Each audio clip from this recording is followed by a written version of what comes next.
At kabilang sa paliwanag dito sa komentary ng hadis na ito kung bakit inuuna ni Allah subhanahu wa ta'ala ang mga mahihirap, sapagkat yung mga mayayaman, hindi sila kaagad makapasok sa paraiso dahil lilitisin pa muna sa kanila ang kanilang kayamanan bago sila makapasok sa paraiso.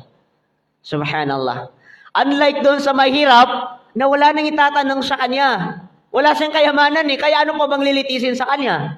Yung gawain lang niya ang lilitisin sa kanya, pero pagdating sa kayamanan ay walang lilitisin sa kanya dahil wala siya. Kaya yung mayaman na may pananampalataya ay bago siya makapasok sa paraiso, lilitisin lahat ng kanyang gawain. Pagkatapos lilitisin lahat ng kanyang gawain, lilitisin naman ang kanyang kayamanan na pinagkaloob sa kanya ni Allah subhanahu wa ta'ala. Paano lilitisin ni Allah subhanahu wa ta'ala?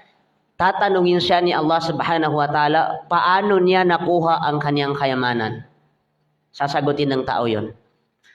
Pag nasagot mo yon, saan mo ginastos ang iyong kayamanan?